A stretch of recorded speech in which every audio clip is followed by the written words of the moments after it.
Assalamualaikum warahmatullahi wabarakatuh. Shalom, Om Swastiastu, Namo Buddhaya, Salam Kebajikan. Perkenalkan, nama saya Catur Kristian Putra Dianto, NIM 13122000177. Di sini saya akan memaparkan materi pertama hingga ke-12 dari Bapak Dr. Frans Simanungsong, SHMH CMC, dari Pengantar Hukum Indonesia. Baik, langsung saja.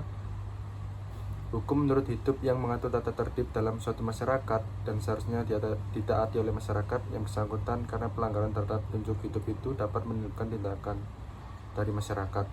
Bersumber hukumnya undang-undang, mencakupi formal dan material. Yang kedua itu kebiasaan, yaitu perbuatan yang terulang-ulang. Yang ketiga ada traktat, yakni perjanjian antar negara. Dan yang keempat ada pendapat para ahli atau disebut dengan doktrin.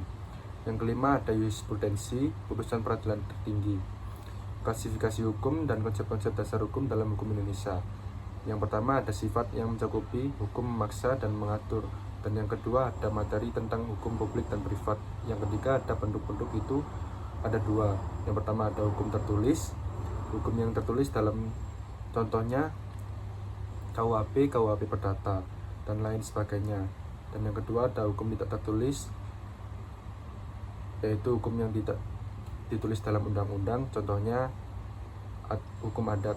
Atau kebiasaan yang keempat ada waktu-waktu, mencakupi ius constitutium, yaitu hukum yang berlaku sekarang, dan ius constituendum, hukum yang diharapkan berlaku pada waktu yang akan datang, dan hukum antar waktu, hukum yang berlaku di mana-mana dalam segala waktu seperti hak asasi manusia. Dan yang kelima ada wilayah lokal, itu mencakupi hukum daerah nasional, mencakupi perundang-undangan, dan internasional mencakupi hukum dua negara atau lebih seperti WAFTA dan lain sebagainya. Sistem hukum dunia mencakupi common law, sistem civil law, sistem hukum sosialis, dan hukum Islam. Asas-asas hukum dijadikan pedoman untuk berlaku, dan asas hukum masih sulit diaplikasikan ke dalam kehidupan nyata. Menurut subjek Tora Harjo, asas hukum merupakan unsur dan pokok dari aturan hukum atau jantungnya hukum, karena landasan yang luas bagi aturan hukum. Asas dari apabila seseorang melakukan kesalahan yang meneguhkan orang lain harus menghadapi kerugian tersebut. Contohnya, aturan hukumnya ada di pasal 1365 KUHU Perdata. Dia perbuatan pelanggar hukum yang membawa kerugian kepada orang lain, mewajibkan orang yang karena salah satu menerbitkan itu mengganti kerugian tersebut. Sedangkan asas hukum undang-undang tidak berlaku surut menurut pasal 1 ayat 1 KUHP Kia. Ada suatu perbuatan boleh dihukum melainkan atas kekuatan dan ketentuan pidana dalam undang-undang, dan yang ada terdahulu daripada perbuatan itu.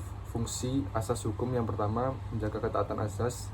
Contohnya, dalam hukum secara perdata dianut azab pasif bagi hakim, artinya hakim hanya memeriksa pokok-pokok yang sengketa yang ditentukan oleh para pihak yang berperkara, bukan oleh hakim. Hakim hanya membantu para pencari keadilan dan berusaha mengatasi segala hambatan dan rintangan untuk dapat tercapai keadilan. Dan yang kedua, menyelesaikan konflik yang terjadi di sistem hukum. Fungsi ini diwujudkan dalam asas hukum leg superior derogen legi inferiori, yang contohnya peraturan rektor lebih menguasai daripada pengaturan keprodi sebagai rekayasa sosial baik dalam sistem hukum peraturan maupun dalam sistem peradilan. Fungsi ini kemungkinan difungsikan suatu asas hukum untuk melakukan suatu rekayasa sosial di bidang peradilan. Sekian dari saya, apabila ada salah kata mohon maaf. Wassalamualaikum warahmatullahi wabarakatuh. Om Swastiastu, Namo Buddhaya, Salam Kebajikan. Hukum jaya, rakyat sejahtera.